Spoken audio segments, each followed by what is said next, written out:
Nous allons entendre nos rapporteurs. Cette mission d'information avait été lancée sous la précédente législature, avec comme rapporteur Antoine Léaumont déjà et Clara Chassagnol. Au bout de quelques mois, cette dernière avait dû quitter l'Assemblée et avait été remplacée par Éric Pouillat, qui n'a malheureusement pas été réélu. C'est un commentaire personnel, étant député de la Gironde également. Nous avons donc désigné Ludovic Mendes pour co-rapporter avec Antoine Léaumont. Ces derniers ont mené un travail important, sont parvenus à des propositions communes. Je vous précise toutefois que si en fin de réunion, nous devrons formellement autoriser la publication du rapport, cette autorisation ne vaut nullement approbation, je le rappelle, des propositions du rapport qui resteront celles des rapporteurs et non celles de la commission. Et puis je ne peux pas m'empêcher de souligner que j'ai le sentiment que les propositions de la mission d'information ont été présentées à la presse avant même d'être présentées à la commission des lois, mais je tiens quand même à le souligner. Messieurs les rapporteurs, je vous donne sans plus attendre la parole. Merci. Il est un peu long le micro. Merci, Monsieur le Président, chers co-rapporteurs, mes chers collègues. Avant de commencer la présentation de notre rapport de mission d'information visant donc à évaluer la politique de lutte contre le trafic de stupéfiants, je voudrais faire quelques précisions sur son parcours. Elles ont été rappelées par le président Boudié, mais il y a eu donc quelques imprévus puisque la mission d'information avait été lancée en octobre de l'année précédant celle-ci, que j'ai donc perdu une première co-rapporteure que je me permets de remercier, qui est Madame Clara Chassagnol, qui était suppléante d'un ministre et qui donc a perdu son mandat de député. Ensuite, Monsieur Pouillat, qui a lui aussi perdu son mandat, cette fois-ci à cause de la dissolution. Nos travaux ont été interrompus par la dissolution, mais je remercie notre commission d'avoir bien voulu continuer les travaux, compte tenu du fait qu'ils étaient quand même déjà lancés depuis un petit moment. Et je voudrais donc aussi remercier celles, surtout, qui ont travaillé avec nous. Il s'agit de Laurie Felu, qui a mené toute la mission d'information avec moi depuis le début. Perrine Prevot, qui a, elle, dû interrompre ses travaux avec nous, mais pour un heureux événement, et je la salue, je crois qu'elle nous écoute à distance. Je voudrais aussi remercier Raphaël Gégou, qui est avec nous et qui, du coup, a remplacé Perrine et a terminé les travaux avec nous. Je vais également remercier nos administrateurs qui ont participé à ce travail par leur relecture et leurs conseils patients, Maxence Loyer et Guillaume Vola. Remercier aussi les agents de l'Assemblée nationale, parce que je trouve qu'on ne les remercie pas assez pour le travail qu'ils font, mais il n'y a pas d'audition sans eux, pas d'enregistrement sans eux, donc je tiens à les remercier aussi. Et enfin, je remercie mon co-rapporteur, qui, je trouve, a eu beaucoup de courage, compte tenu du fait que ça avait l'air de porter la poisse de faire un rapport avec moi, et qu'il a souhaité le faire, et que nous avons réussi à le mener à bien, et je lui cède la parole. Je remercie mon collègue et co-rapporteur Antoine Léaumont pour les remerciements, et je me joins à lui pour vous remercier toutes et tous sur l'accompagnement que nous avons eu, et je te remercie toi pour la qualité du travail que nous avons eu et des échanges passionnants que nous avons obtenus. Comme nous le savons trop bien, le trafic de stupéfiants est un phénomène criminel majeur dans notre pays, particulièrement lucratif pour les groupes criminels qui l'organisent. Le développement de ce trafic se paye au prix le plus fort, celui de vies humaines et du sacrifice de victimes dites collatérales. Le plus souvent, les habitants d'un quartier où le trafic de stupéfiants est imposé aux résidents. Les tristes faits divers que constitue le règlement de compte mortel auquel se livrent des différentes organisations criminelles qui tiennent les réseaux du trafic mettent en lumière l'ampleur de la menace que ces groupes font peser sur la sécurité publique. Ces règlements de compte ne sont pourtant que la face émergée d'un phénomène criminel d'envergure internationale qui n'épargne aucun territoire et qui appelle une réponse globale et structurée à l'échelle européenne, voire mondiale. En effet, ces organisations structurées sur un mode mafieux défient l'ordre social et mettent à l'épreuve la robustesse de nos institutions, comme la capacité des politiques publiques à y faire face. Mon co-rapporteur a conduit au total plus de 75 auditions et a participé à 6 déplacements. Sous la 16e législature, il s'est rendu avec ses anciens co-rapporteurs au Havre, à Orly, dans les locaux de l'Office anti-stupéfiants, ainsi qu'à l'unité médico-légale de l'Hôtel-Dieu. Nous avons également souhaité nous rendre ensemble en Guyane. Cet important déplacement nous a permis de nous pencher plus spécifiquement sur le phénomène des mules, ces passeurs de produits stupéfiants, pour mieux en comprendre les enjeux, y compris les répercussions de ce trafic de stupéfiants à l'échelle locale. Nous nous sommes également rendus à la rencontre des magistrats du tribunal judiciaire de Paris, à la juridiction nationale de la lutte contre la criminalité organisée, dite JUNALCO. Nous avons conduit ensemble 19 auditions et étudié 43 contributions écrites qui reprenaient dans une large mesure le fond des auditions réalisées avant la dissolution de l'Assemblée nationale. La conduite de ces travaux nous a permis de mettre en évidence l'ampleur du trafic de stupéfiants et l'influence grandissante des réseaux criminels de trafiquants qui agissent sur notre territoire. Sans pouvoir faire état de l'ensemble de nos constatations ici, nous tenons à souligner qu'elles qui nous apparaissent les plus frappantes et qui décrivent le mieux la situation à laquelle nous sommes collectivement confrontés. Nous avons d'abord fait le constat évident, mais de la grande disponibilité de l'ensemble des produits stupéfiants sur notre territoire, sur ce marché ultra-capitaliste illicite que constitue celui des substances stupéfiantes. L'offre comme la demande sont en hausse constante. Quelques chiffres pour vous en convaincre. La croissance du marché de la cocaïne est impressionnante. Entre 2010 et 2022, le volume de cocaïne saisi à l'échelle mondiale a augmenté de 220%. Importée principalement par la voie maritime, elle arrive en Europe par les ports de la façade maritime nord et ouest. Ces ports sont aujourd'hui particulièrement vulnérables et l'objet de stratégies criminelles de plus en plus sophistiquées pour infiltrer les structures et leur mode de fonctionnement. Le cannabis, quant à lui, demeure le produit stupéfiant qui circule le plus à l'échelle internationale. À l'échelle mondiale, environ 7000 tonnes ont été saisies en 2022. Et je précise évidemment que les tonnes saisies ne sont pas celles qui sont effectivement en circulation et que c'est bien sûr une quantité bien plus importante. Aux côtés des drogues traditionnelles se développe un marché de nouvelles substances psychoactives. Ces substances, produites en laboratoire, présentent souvent une teneur en produits actifs considérable, ce qui rend leur consommation particulièrement dangereuse. Sur le plan sanitaire, l'essor de ce marché en Europe et en France doit nous inquiéter. L'enjeu sanitaire, constitué notamment par la consommation du fentanyl aux États-Unis, est ainsi un objet d'inquiétude pour nous. Et je précise que c'est devenu la première cause de mortalité des 18-45 ans aux États-Unis. Donc je pense qu'il y a là un enjeu qui nous rassemble tous. Le mode opératoire, l'organisation et le fonctionnement des grandes organisations criminelles autour desquelles se structurent les réseaux de trafiquants de stupéfiants nous a également été précisément décrit. Les trafiquants ont aujourd'hui recours à un usage décomplexé de la violence. L'objectif des trafiquants est en effet de générer du profit à n'importe quel prix et d'anéantir la concurrence créée par les autres groupes criminels, y compris par la violence la plus brutale. Particulièrement adaptables, les trafiquants exploitent aujourd'hui la moindre vulnérabilité, qu'elle soit territoriale ou humaine, pour faire fructifier leurs activités criminelles. Bien entendu, aussi en termes de justice. Ils redoublent d'ingéniosité pour contourner les stratégies mises en place par les forces de sûreté, nouveaux pays rebonds, utilisation de voiliers plutôt que de conteneurs, déport vers des ports secondaires, délocalisation de la production pour la rapprocher des consommateurs. Parallèlement, à l'autre bout de ce marché, celui de la demande, la tendance est aussi à une augmentation. Ça se vérifie au travers de la consommation très importante de drogue qui est observée sur le territoire national. La consommation de cannabis, d'abord, si elle tend à se stabiliser, demeure très importante. C'est en effet le produit stupéfiant le plus consommé en France et qui témoigne de la forte diffusion de cette drogue sur le territoire. Plus d'un adulte sur deux a déjà expérimenté le cannabis. On est à 50,4% en 2023. Selon les chiffres de l'OFDT, il y aurait ainsi 21 millions d'expérimentateurs de cannabis en France, c'est-à-dire de personnes qui ont déjà consommé au moins une fois du cannabis, et on dénombre 5 millions d'usagers de cannabis dans l'année.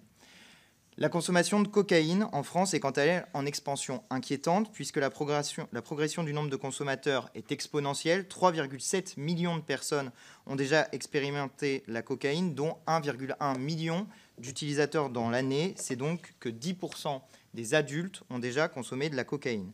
Le nombre de consommateurs de cocaïne a ainsi quasi doublé en 6 ans. En 2017, il y avait seulement si on veut, 600 000 usagers de cocaïne dans l'année. L'essor de consommation de la MDMA et de l'ecstasy est tout aussi inquiétant. L'expérimentation de ces substances est en forte hausse en à peine plus de 20 ans. Entre 2000 et 2023, la part d'expérimentateurs est passée de moins de 1% à plus de 8% dans la population et on dénombre aujourd'hui 3,2 millions d'expérimentateurs de MDMA ecstasy, dont 750 000 usagers dans l'année.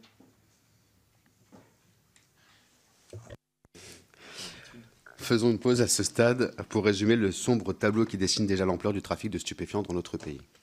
Augmentation de l'offre et de la disponibilité des produits stupéfiants. Hausse de la demande de l'ensemble des drogues. Essor de la consommation des substances stupéfiantes. Le marché illicite du trafic de stupéfiants est particulièrement lucratif. Il n'est pas régulé et laissé à la main de puissantes organisations criminelles qui parviennent à maîtriser les moyens de production des stupéfiants, à contrôler leur transport et à organiser leur vente. pour asseoir leur domination sur ce marché. Ces grands groupes criminels ne reculent devant aucun sacrifice humain, ni ceux de leurs petites mains qu'ils emploient, qu'ils utilisent, qu'ils violentent, ou plutôt qu'ils terrifient, brutalisent, menacent et manipulent surtout, et encore moins ceux de leurs consommateurs, exposés à des produits de plus en plus dangereux, car davantage dosés afin de créer une dépendance. Les réseaux de trafiquants de stupéfiants font donc peser une menace sérieuse sur la sûreté comme sur la santé publique.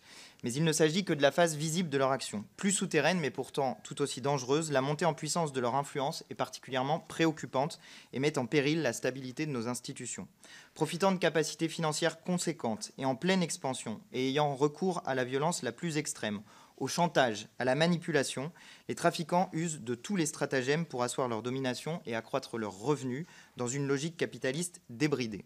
Pourtant, nous avons constaté qu'une forme de tabou entourait aujourd'hui encore la montée en puissance du phénomène de corruption en lien avec les trafics de stupéfiants. C'est assez étonnant, mais presque toutes les personnes que nous avons auditionnées nous disent qu'il y a des phénomènes corruptifs, mais souvent chez les autres. Et malheureusement, l'évidence oblige de dire que les phénomènes corruptifs sont partout, dans toutes les professions, à tous les endroits, et qu'il faut donc lutter contre ces phénomènes. Pire encore, il n'existe aucune statistique officielle permettant de refléter avec exactitude le nombre des trafics de stupéfiants reposant sur l'action de personnes corrompues. Cela signifie qu'aujourd'hui, nous ne sommes tout simplement pas en capacité de définir avec précision l'ampleur du phénomène de corruption, car il n'y a aucun outil global pour prendre en compte la corruption et sa place dans les trafics. C'est dire si le risque corruptif passe sous les radars de nos politiques publiques. Il fait pourtant peser une menace concrète sur la sécurité des personnels et agents qui y sont les plus exposés, puisque au-delà des moyens d'incitation financière qui existent pour les trafiquants, c'est bien souvent à force de menaces, de chantage, de violences physiques, de pression psychique, voire de torture, que la personne est corrompue et contrainte à participer au trafic. Or, et il faut que cela reste présent à l'esprit de tous, le risque corruptif n'épargne aujourd'hui personne ni aucune fonction. Il pèse tout particulièrement sur les agents exerçant des missions stratégiques au point d'entrée sur le territoire, à l'instar notamment des agents portuaires, mais également sur tous les fonctionnaires exerçant au sein d'administrations régaliennes. D'ailleurs, pour faire face à ce phénomène dont on peut redouter qu'il nous submerge, de quels moyens disposons-nous vraiment ? Les trafiquants, eux, bénéficient de capacités financières quasiment illimitées. On dit bien illimitées. Leur main-d'œuvre, cette chair à canon constituée bien souvent de mineurs facilement influençables, est très vite sacrifiée et tout aussi rapidement remplacée. Les capacités de nos forces de sûreté et de services judiciaires, quant à elles, ne sont manifestement pas à la hauteur, ni des enjeux de cette lutte contre le trafic, ni des moyens investis par les criminels. L'insuffisance d'effectifs, que ce soit au niveau enquêteur ou au niveau judiciaire, entrave l'efficacité des réponses aux organisations criminelles. Le manque d'enquêteurs spécialisés dans la lutte contre le blanchiment limite les investigations pourtant essentielles pour frapper les trafiquants au portefeuille et leur confisquer le produit de leurs activités criminelles.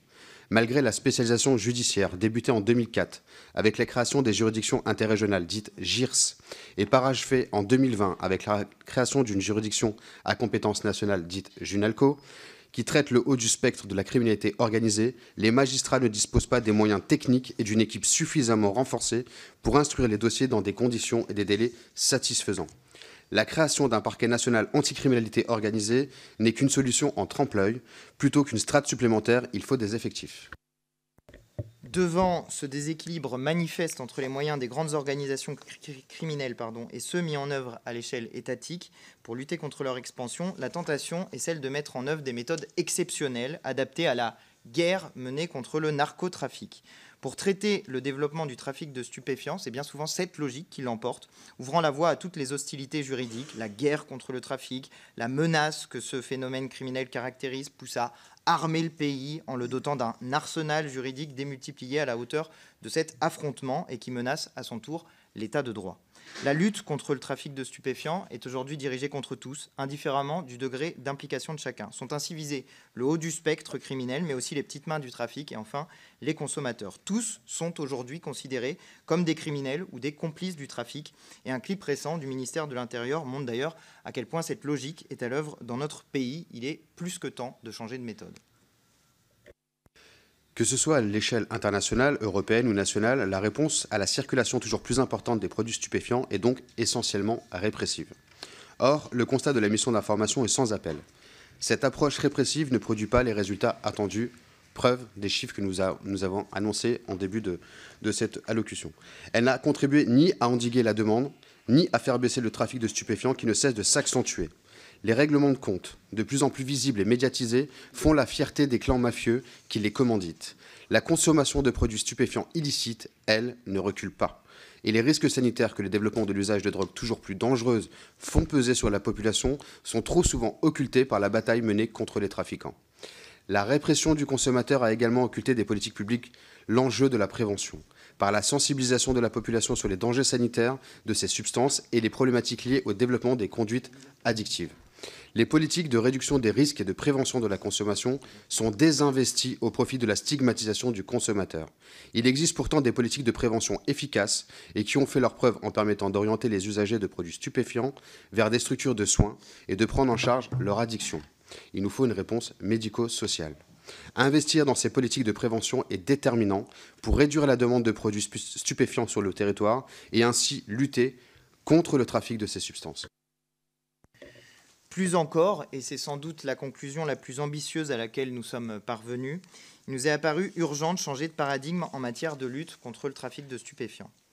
Pour initier ce changement, la première étape indispensable est d'associer la population à la réflexion autour de l'encadrement de l'usage de produits stupéfiants, soit par le biais d'un débat public, soit par le biais d'un référendum. Qu'il s'agisse des politiques publiques en matière de prévention, de santé publique ou de sûreté publique, le plus efficace est toujours d'impliquer nos compatriotes dans les prises de décisions majeures qui les concernent. Pour ce qui concerne vos co-rapporteurs, nous avons estimé, après notre enquête, que la dépénalisation de la détention de produits stupéfiants en dessous d'un seuil de 3 grammes serait une étape importante pour déstigmatiser les consommateurs, faire de la prévention et concentrer l'action des forces de sûreté et des magistrats sur le démantèlement des trafics. Au Portugal, une réforme similaire à celle que nous proposons a été mise en place en raison d'une situation particulière liée à une consommation d'héroïne élevée. Cette réforme a permis de faire diminuer considérablement la consommation de cette drogue, d'améliorer la santé publique sur le sujet, de diminuer le nombre de morts. Mise en place par la gauche, elle n'a pas été remise en cause par la droite, preuve que son efficacité a convaincu largement au-delà des rangs de ceux qui l'avaient d'abord proposée. Elle a également convaincu vos co-rapporteurs. Enfin, la légalisation de la production, de la distribution et de la détention du cannabis que nous recommandons doit être associée à une prévention ciblée sur les mineurs et les personnes âgées de moins de 25 ans, dont la consommation de cannabis présente des risques sanitaires plus grands. L'objectif de santé publique doit guider la mise en œuvre de cette réforme. Le contrôle de la qualité des produits et l'accompagnement spécifique des consommateurs dépendants permet de réduire les risques. Dans le même esprit, le modèle que nous proposons exclut toute possibilité d'une publicité et de vente en ligne. La mise en place d'un marché légal avec des produits à prix attractifs doit aussi permettre de concurrencer le marché illégal et d'engager un transfert des consommateurs vers les produits légaux, ce qui en soi, et c'est là que c'est aussi intéressant, ce qui en soi constitue un enjeu, et ce n'est pas une politique si facile que cela à mettre en œuvre. Pardon. Il peut vous sembler, mes chers collègues, que le constat que nous dressons à l'issue de nos travaux est accablant. Nous ne ressentons pourtant aucun découragement à l'issue de nos travaux, car nous sommes convaincus de la pertinence et de l'efficacité des moyens d'action que nous avons mis en évidence au travers notamment des 46 recommandations communes que nous formulons. La lutte contre le trafic de stupéfiants appelle de la part des autorités publiques la mise en œuvre d'une politique ferme mais lucide. Les moyens de cette lutte doivent être prioritairement dirigés vers ceux qui en sont responsables au premier chef, les trafiquants eux-mêmes et spécifiquement les chefs de réseaux criminels et les agents du blanchiment de l'argent de la drogue. Les politiques publiques doivent être guidées par des impératifs d'efficacité qui commandent d'abandonner la vision trop souvent stéréotypée portée sur la consommation des produits de stupéfiants. Nous avons acquis la conviction que lutter contre le consommateur ne permettra pas, de manière isolée, d'endiguer durablement le trafic de stupéfiants. Être à la hauteur de ces enjeux implique de s'emparer du sujet du trafic de stupéfiants dans toutes ses dimensions. Les risques en matière de sécurité publique, la déstabilisation des institutions au travers de la montée en puissance du phénomène de la corruption, mais également le traitement inapproprié du consommateur. Trop souvent oublié dans le débat public, la prévention de la consommation des drogues est pourtant l'un des enjeux fondamentaux de la lutte contre le trafic et l'un des seuls moyens efficaces pour lutter contre la demande exponentielle de ces produits illicites. Le courage politique commande de traiter enfin le sujet de la consommation sans complaisance ni démagogie, en s'appuyant sur la réalité. Les politiques stigmatisantes à l'égard des consommateurs ont fait la preuve de leur inefficacité dès lors qu'elles n'ont pas empêché l'augmentation de la consommation ni mis un terme à l'accentuation de la menace que le trafic fait peser sur la sécurité et l'ordre public. Nous avons souhaité, à travers le rapport qui vous est présenté, explorer l'ensemble des pistes de réflexion que les personnes auditionnées nous ont soumises et comparer toutes les politiques publiques pouvant avoir un effet réel sur l'ampleur du trafic pour en mesurer l'efficacité sans préjugés ni opinions préconçues. Les recommandations que nous formulons sont le reflet de la stratégie globale que nous appelons de nos vœux pour améliorer l'efficacité de la lutte contre le trafic de stupéfiants. Ces recommandations vont du niveau international avec l'investissement de la France dans l'ONUDC au niveau local avec le rétablissement d'une police de proximité. Elles insistent sur la prévention et la protection, prévention des usages, de l'entrée dans le trafic, de la corruption, protection des mineurs les plus vulnérables. Elles explorent chaque dimension de cette criminalité organisée sans épargner aucun pan. En particulier, la fermeté de la réponse à l'égard des trafiquants du haut du spectre ne doit pas occulter l'enjeu de la prévention à l'égard de ces substances. Elle invite aussi à sortir d'une stigmatisation des petites mains des trafics et à changer de logique sur le sujet en affirmant une chose simple, que l'évidence de nos auditions amène à souligner avec force, ceux qui sont au bas de l'échelle sont d'abord eux aussi les victimes d'un système d'exploitation capitaliste qui les fait souvent entrer dans le trafic par la ruse ou la manipulation et les contraint à y rester par la force ou la menace. Ici comme ailleurs, lutter pour la sécurité, c'est lutter par le prisme de la prévention plutôt que par celui de la seule répression. Nous espérons que ce rapport marquera un tournant dans l'approche de la lutte contre le trafic et permettra de guider les réflexions à venir sur les initiatives législatives qui s'annoncent en la matière. Merci beaucoup à tous les deux. Je vais immédiatement passer la parole à Mickaël Taverne pour le groupe Rassemblement National. Je rappelle que ce sont des prises de parole de 2 minutes. Merci Monsieur le Président, Messieurs les rapporteurs, chers collègues. La lutte contre le trafic de stupéfiants est un enjeu majeur, aussi bien au niveau national qu'à l'échelle internationale. La situation d'aujourd'hui nous démontre bel et bien que les différents gouvernements qui se sont succédés ont fait preuve d'incompétence, de laxisme et d'idéologie, pensant que la France serait à l'abri de tous les maux. Pourtant, avec cette passoire qui est l'Union européenne, qui fait les beaux jours des réseaux criminels, où les importations de drogue ne cessent d'augmenter, entraînant donc une hausse de la consommation, certains ont eu l'idée de baisser le nombre de policiers, de gendarmes, de douaniers, de baisser les crédits de la justice, de faire de la prison l'exception, tout en supprimant les fouilles dans les maisons d'arrêt et j'en passe. La France, par l'incompétence de ses dirigeants, a basculé dangereusement.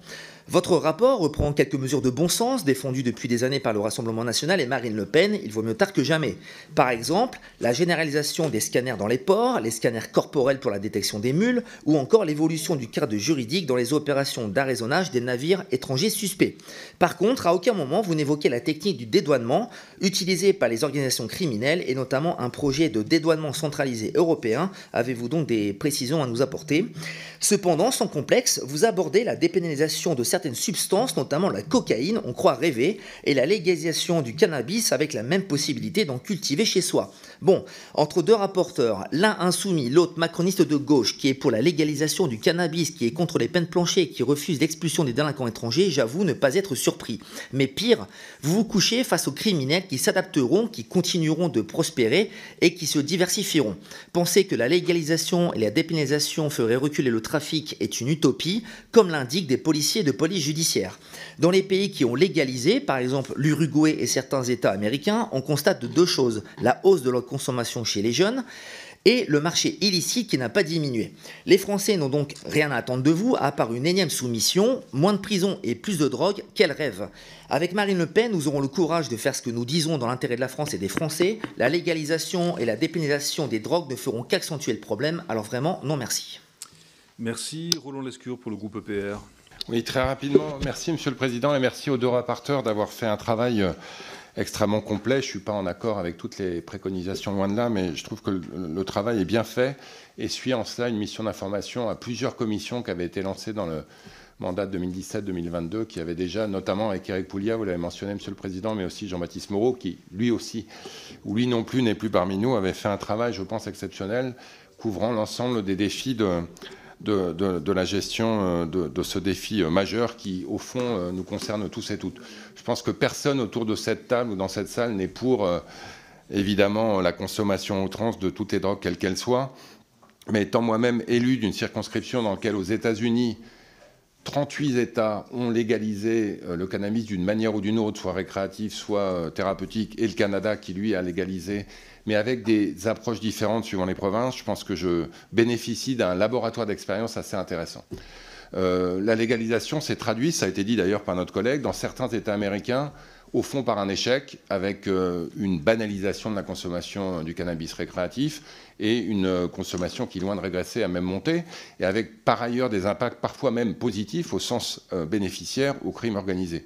Mais d'autres expériences sont bien plus intéressantes à mon avis à suivre, et notamment celle du Québec où j'ai vécu pendant longtemps, où la légalisation s'est faite de manière très encadrée, avec une mainmise de l'État sur tous les niveaux de la production, de la transformation et de la distribution, des prix encadrés, un encadrement de la sensibilisation évidemment des jeunes consommateurs qu'il faut à tout prix protéger, une majorité portée à 21 ans pour la consommation. Avec tout ça, on a aujourd'hui une province du Québec dans laquelle la consommation n'a pas augmenté, elle a même un peu diminué. La part de marché du crime organisé s'est effondrée. On a aujourd'hui plus de 60% du cannabis qui est en fait aux mains de l'État et des taux de THC, puisque c'est souvent ce qui est reproché, qui ont plutôt été en diminution, et évidemment un cannabis légal qui, lui, maintient les taux de THC en dessous de niveaux dangereux. Donc vraiment merci aux rapporteurs pour ce travail. J'engage vraiment à regarder ce qui se fait dans certains États où ça a été un vrai succès. Roger Vico pour le groupe socialiste et apparenté.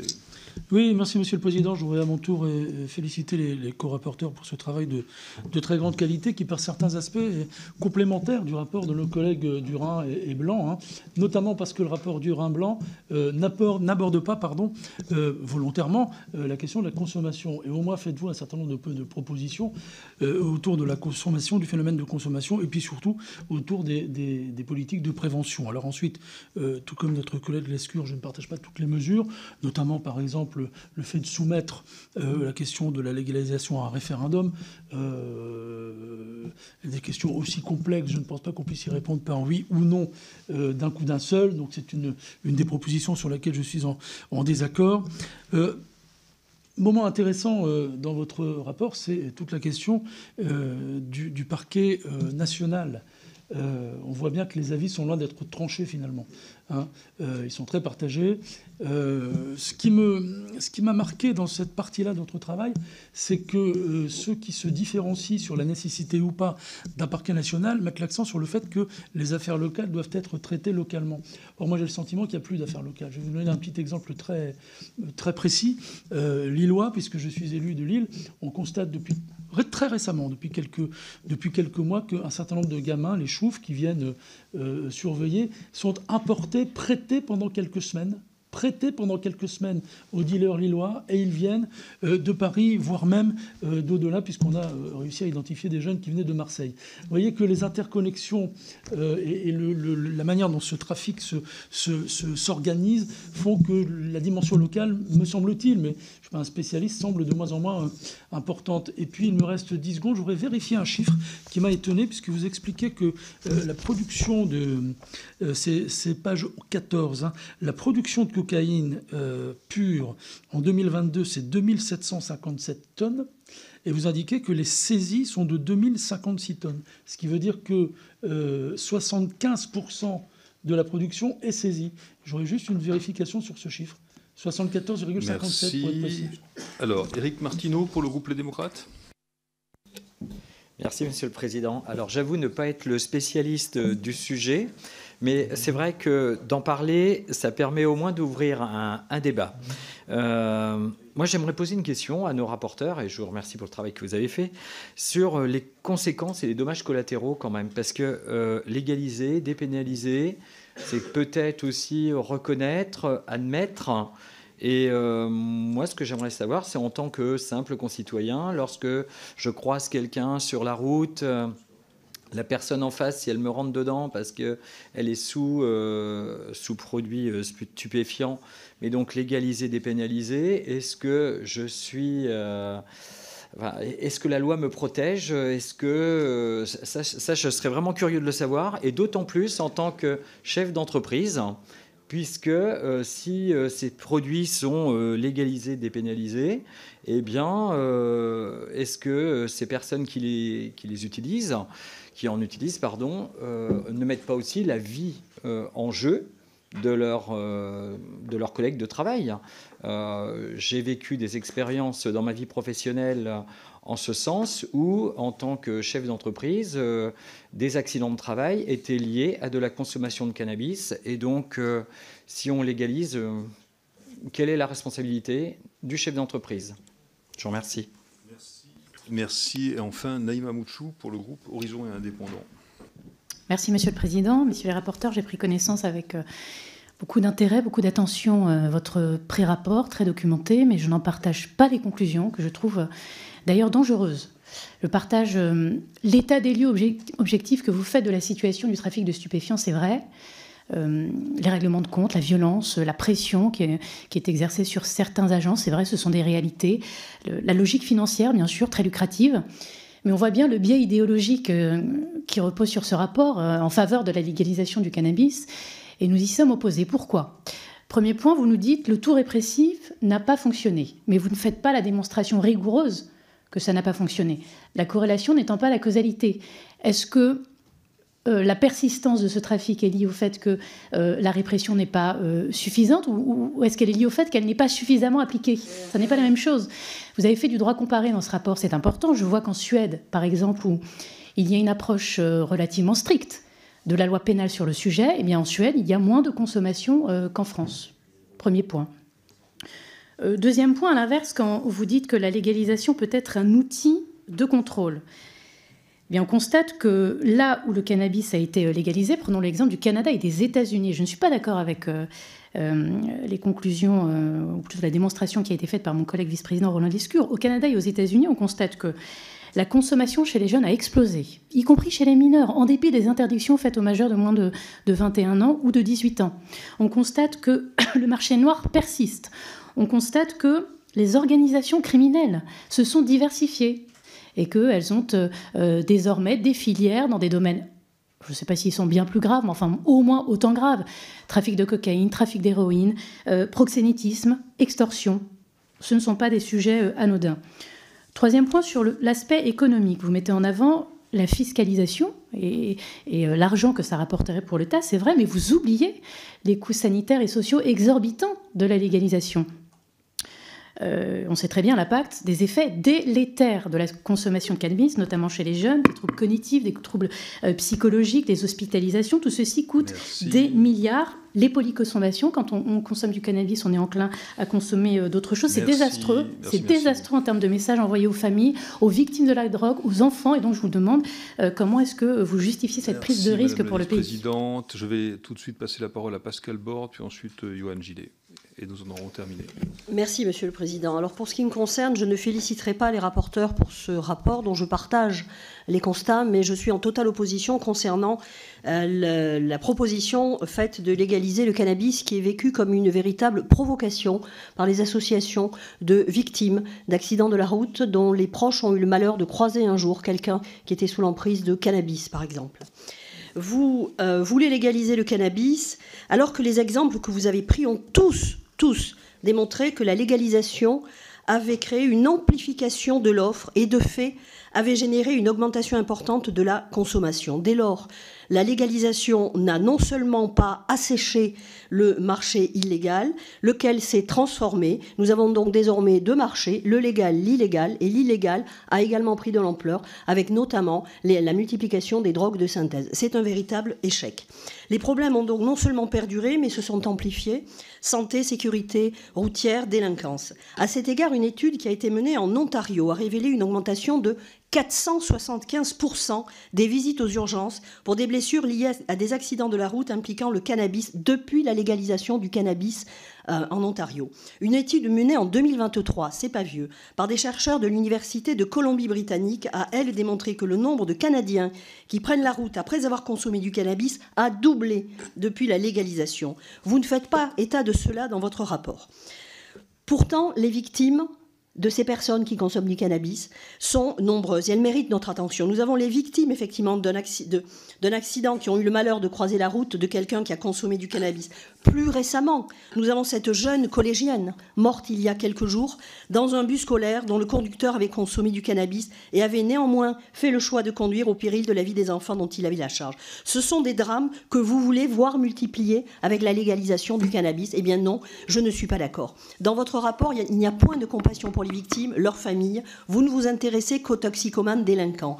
Et vous indiquez que nous avons tout essayé et que le tout répressif ne marche pas. Mais tout de même, le tout répressif, vous parlez de l'amende forfaitaire délictuelle de 200 € qui n'est recouvrée que dans 30% des cas. C'est ça le tout répressif. On a réellement atteint le fond avec ça. Et je ne sais pas quel but vous poursuivez, c'est ma question, avec cette vieille antienne gauchiste. Merci. Yohann Gillet. Merci Monsieur le Président, Messieurs les rapporteurs. La France est gangrénée par le narcotrafic et ce fléau qui fut un temps cantonné à certaines grandes villes, à certains quartiers de ces grandes villes, s'est étendu sur l'ensemble du territoire. Et les villes moyennes, les petites villes et rurales également, eh bien, malheureusement, sont également concernés aujourd'hui. L'explosion simultanée de l'offre et la demande et le manque de volonté politique de mettre fin à ce fléau a transformé notre pays en un marché ouvert où la drogue circule facilement et la violence qui en découle s'installe durablement. Les chiffres parlent d'eux-mêmes. En 2024, nos forces de l'ordre, police, gendarmerie, douane, marine nationale, ont par exemple saisi plus de 53 tonnes de cocaïne, soit une augmentation de 130% en un an. Le port du Havre et les Outre-mer sont devenus des plaques tournantes d'une criminalité organisée, toujours plus audacieuse, alimentée par une production mondiale qui atteint des sommets. Et derrière ces chiffres, il y a une réalité brutale. La violence des réseaux de narcotrafiquants est sans limite, sans conscience et sans morale. L'Office central de lutte contre la criminalité organisée l'affirme, 80 à 90% des règlements de compte, des meurtres, des tentatives de meurtre sont liés à ces trafics. Alors, l'exemple de la ville de Nîmes, par exemple, commune de ma circonscription, en est l'illustration. Les quartiers de Pisevin, Val-de-Gour, Chemin-Bas, Mas-de-Ville, Clos-d'Orville, les Jonquilles, mais aussi les autres quartiers et même le centre-ville et les zones pavillonnaires, tous subissent les règlements de compte en pleine rue et parfois même des exécutions. Et les habitants de ces quartiers ont peur, ils déménagent quand ils le peuvent. Et on y a même vu une école, par exemple, se barricader avec des grilles anti-fusillade de 3 mètres de haut. Alors, face à cette situation inacceptable, les pouvoirs publics restent passifs, c'est un constat. Les opérations Place Net XXL du précédent ministre de l'Intérieur n'ont rien changé.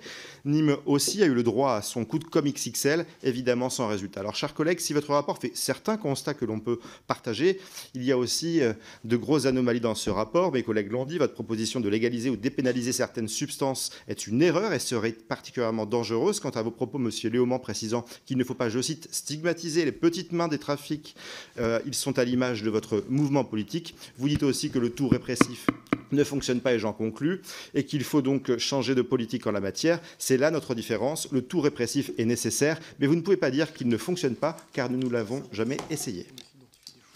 Merci. Messieurs les rapporteurs, je vous propose donc d'apporter vos réponses aux questions et aux remarques qui ont été faites. Je vous remercie, Monsieur le Président. Je vais commencer remercier nos collègues du Rassemblement national pour ce moment. Rien d'étonnant sur le fait qu'on soit totalement en désaccord. La seule différence, c'est que nous ne portons aucune idéologie. Je n'ai pas parlé ici du président de la République ou du président de mon parti, ce que vous avez fait à plusieurs reprises en parlant de votre présidente de groupe parlementaire. Et je crois qu'on ne peut pas dire qu'Antoine Léaumont et moi-même soyons très proches idéologiquement. Je pense que politiquement, ça s'est vu à plusieurs reprises et on l'a su le démontrer. Et puis si vous parlez d'idéologie, nous ne faisons qu'à rappeler des faits dans ce rapport. Êtes-vous en train de nous dire que les agents de police, de gendarmerie, de douane et de différentes juridictions que nous avons pu auditionner sont aussi dans l'idéologie ? C'est assez intéressant de voir que vous ne parlez que d'une seule de nos propositions sur les 60 que nous faisons. Donc alors, ça veut dire que la majorité des propositions que nous faisons vont dans le bon sens. Et c'est une manière de féliciter notre travail, nous vous en remercions. Pour revenir juste sur un point, nous faisons que des préconisations. On ne dit pas que c'est ce qui doit absolument se faire. C'est une vision suite à un état des lieux. C'est le cas sur la cocaïne, c'est le cas sur le cannabis. Il y a eu différents rapports. Il y a des études techniques et scientifiques. Vous avez raison, on n'a jamais dit que ce n'était pas dangereux. D'ailleurs, on l'a dit dans notre propos devant vous encore cet après-midi. Mais c'est la même chose pour l'alcool. Et il y a des règles qui s'appliquent aussi sur la consommation d'alcool dans notre pays. C'est interdit de consommer sur son lieu de travail. C'est interdit de consommer avant de prendre la voiture. C'est interdit pour différentes raisons. Et c'est dans le cadre de la protection des autres, d'autrui et de santé publique. Notre seul objectif avec ce rapport, c'est de faire un état des lieux complet de la politique on a évalué la politique de lutte contre les stupéfiants dans notre pays. On en rend compte. À partir de là, on fait des propositions qui peuvent convenir et ne pas convenir. Et nous comprenons que toutes les propositions que nous faisons ne peuvent pas convenir à tout le monde. Il y a un besoin dans notre pays peut-être de changer de paradigme. Nous proposons une manière de faire différemment. Le Sénat a proposé quelque chose de différent aussi, et d'ailleurs nous en parlons, nous valorisons le travail de nos collègues sénateurs. C'est important de rappeler aussi dans ce rapport ce qui a été fait par les parlementaires nationaux depuis maintenant plus d'une dizaine d'années. Et je peux vous assurer que quand on parle avec les responsables d'Europol, d'Eurojust, ou alors, comme Antoine le disait très bien, de l'ONUDC, qui œuvrent au niveau international, la majorité d'entre eux disent tous la même chose, c'est que malheureusement, toutes ces politiques ne sont pas suffisantes en l'état. Et même quand on se donne les moyens, certains pays ont envoyé l'armée, ils sont toujours gangrénés par les narcotrafiquants, parce que la puissance financière, et pour répondre à notre collègue Roger Vico, quand on achète 1 kilo de cocaïne aujourd'hui au Suriname, on le paye 3 000 €. Il a traversé l'Atlantique, il a fait x10. Quand on l'a acheté, il est pur à plus de 90%. Il va être coupé au moins 4 fois. Donc voilà pourquoi le tonnage est un peu différent aussi. Et une fois qu'il sera revendu sur le territoire national, il va encore faire x10. Voilà pourquoi ils sont prêts parfois à perdre 75 ou 90% de la cargaison, parce que quoi qu'il arrive, ils gagneront de l'argent et ils ont une avance monumentale face à nous, parce que le haut du spectre n'est jamais suffisamment inquiété, parce que le blanchiment d'argent n'est pas mis en haut des politiques publiques pour lutter correctement contre le blanchiment d'argent, et on a un phénomène de corruption qui est malheureusement pas valorisé par tout le monde. Bon, d'abord, je vous remercie pour vos questions, les plus piquantes comme les plus ouvertes. En fait, ce qu'il faut bien comprendre, c'est que quoi qu'on fasse, je veux dire, on pourra choper la quantité de cocaïne, de cannabis, de ce que vous voulez sur le territoire national, tout ça est inefficace pour faire perdre de l'argent aux trafiquants. Inefficace pourquoi ? Parce qu'aujourd'hui, en particulier parce que les trafiquants ont multiplié les routes, aujourd'hui, quand une partie de la substance, et notamment de la cocaïne, arrive sur notre sol, en réalité, les trafiquants sont déjà rentrés dans leurs frais. Donc, ce qu'on vient faire sur le territoire national quand on récupère une partie de la cargaison, ce qu'il faut continuer à faire, hein, je ne suis pas en train de dire qu'il faut arrêter, au contraire, je dis qu'il faut mettre les moyens aux bons endroits pour la récupérer de manière plus efficace. En fait, ce qu'on essaye de faire, c'est-à-dire l'affaiblissement des trafics, ça ne marche pas. Donc, nous, ce qu'on a essayé de voir, c'est comment on fait pour lutter effectivement contre les trafics. Et les trafics, si on veut bien s'en souvenir, c'est un marché. Il y a donc une demande et une offre. L'offre est croissante et la demande est aussi croissante, en particulier parce qu'il y a une offre qui vient la remplir. Soit on se dit, lutter contre l'offre, ça va suffire, et lutter contre la demande par la répression, ça va suffire, et à ce compte-là, on continue comme on a fait jusqu'à présent. Mais moi, je considère que ça ne marche pas. Soit on essaye de changer de méthode, et c'est justement ce qu'on propose avec M. Mendes. Changer de méthode comment ? Il y a d'abord la question du niveau international, dont on a peu parlé ici, parce qu'évidemment, ce n'est pas les propositions les plus intéressantes. Mais par exemple, moi, j'ai été outré de découvrir que la France participe à une instance internationale qui s'appelle l'ONUDC, qui est spécialiste dans la lutte contre le trafic de drogue. Elle participe à hauteur de combien, s'il vous plaît ? 200 000 €. La participation de la France à l'agence de l'ONU qui est censée lutter contre le trafic de stupéfiants au niveau international, 200 000 €. Bah bravo, on est la 6e puissance économique du monde, on pourrait peut-être mettre un petit peu plus d'argent, par exemple, pour aider les Colombiens à lutter contre la production de coca. Ça pourrait être une manière, effectivement, de faire baisser la production. Comment ? En faisant des politiques qui sont des politiques de changement d'agriculture. Et il y a par exemple des entreprises françaises qui participent à ça, comme Malongo, qui participent à ce travail-là. C'est intéressant, on pourrait peut-être s'intéresser à ça comme méthode.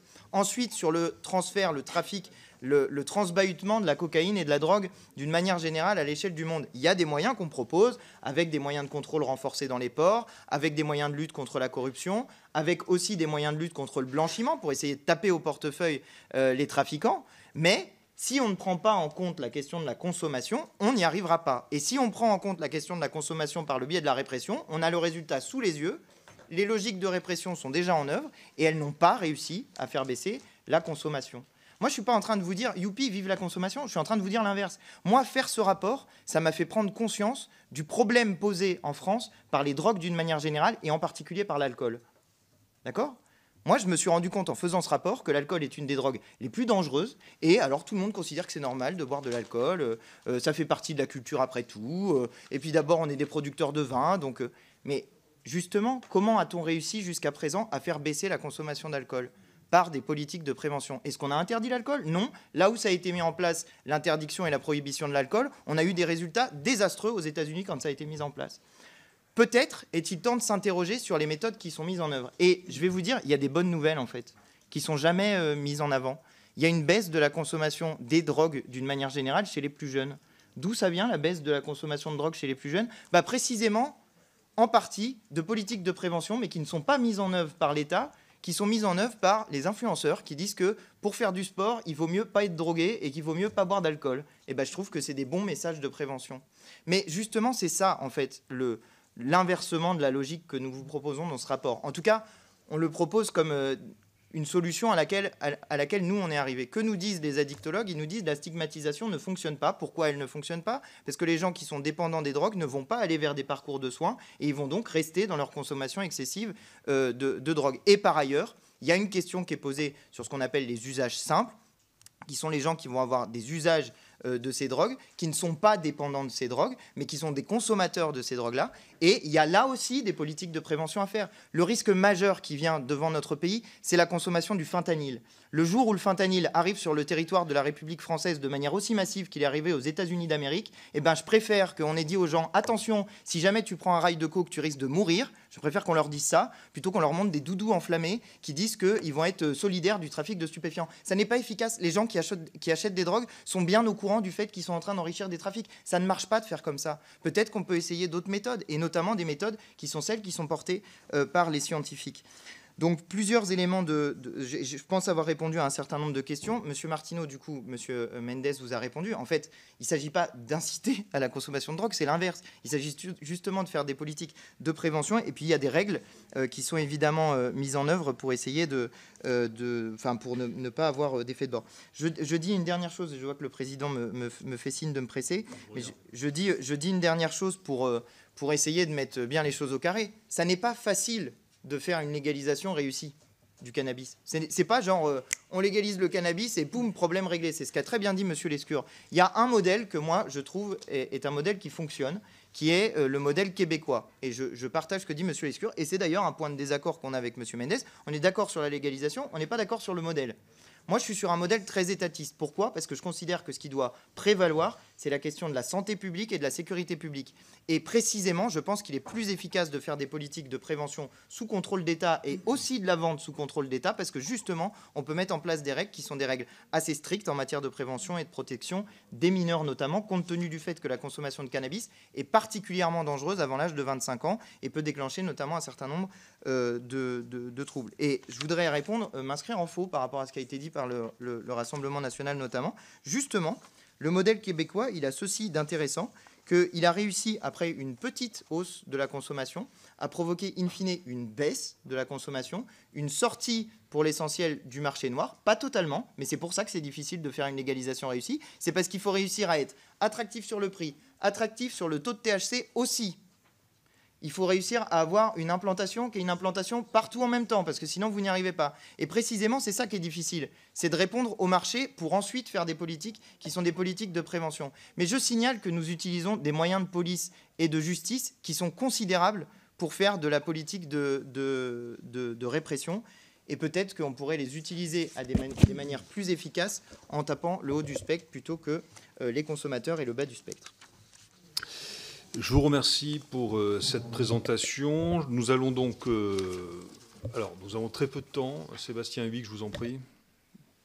Mais vraiment, nous devons voter. Nous avons une commission à l'article 88 et encore des rapporteurs à désigner. Je vous en prie.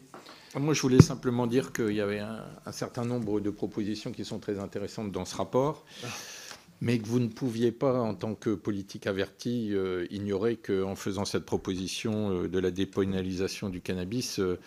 toutes ces propositions seraient cannibalisées, si je puis dire, par celle-là, qui est assez retentissante et pour moi assez choquante, à un moment où la lutte contre le narcotrafic prend un tournant si important dans notre pays, avec le nombre de morts que nous avons à développer sur ce sujet. Et finalement, moi je trouve assez irresponsable, voire de la provocation, excusez-moi de le dire, que de faire cette proposition, parce que finalement, le message qui est envoyé à notre population, à nos jeunes, c'est que finalement, la consommation de cannabis, c'est pas si mal que ça, puisque on pourrait même le légaliser. Donc ça va à l'inverse de tous les messages qui, me semble-t-il, doivent être envoyés à notre justice. Et je partage les mots de notre ministre de la Justice, Gérald Darmanin, qui disait ce matin que faire la proposition de légalisation du cannabis, c'est un discours de défaite. Et alors qu'à un moment où on doit muscler notre arsenal pour lutter contre à la fois les narcotrafics et la consommation de drogue, de toutes les drogues. Je rappelle que le cannabis fait des ravages sur le cerveau de nos jeunes et de nos moins jeunes, et qu'il est bien souvent un premier pas vers d'autres types de drogues qui sont plus dures. Moi, je me battrai de toutes mes forces pour que cette proposition de légalisation n'arrive pas dans notre pays. Je pense que nous le devons à nos concitoyens, aux enfants, aux jeunes de nos concitoyens, et je garde en mémoire ces parents que j'ai reçus, un certain nombre de parents que j'ai reçus qui étaient complètement désemparés contre la situation mentale de leurs enfants dont le cerveau était brûlé par la drogue. Ok, merci. Donc je vous rappelle que nous allons voter en application de l'article 145 du règlement l'autorisation de publication du rapport. Ça ne vaut pas autorisation de ces propositions. Qui est pour la publication du rapport ? Qui est contre? Donc, il sera publié. Je vous remercie. Nous avons à désigner très brièvement un rapporteur. La conférence des présidents de la semaine dernière a inscrit à l'ordre du jour transpartisan du 11 mars la proposition de loi adoptée par le Sénat créant une dérogation à la participation minimale pour la maîtrise d'ouvrage pour les communes rurales. Le groupe Horizon étant à l'origine de cette demande, il lui a logiquement été demandé de proposer un candidat pour la fonction de rapporteur. J'ai donc reçu la candidature de M. Jean Moulière. Il en est ainsi décidé. Nous examinons maintenant, en application de l'article... Je vais donc suspendre.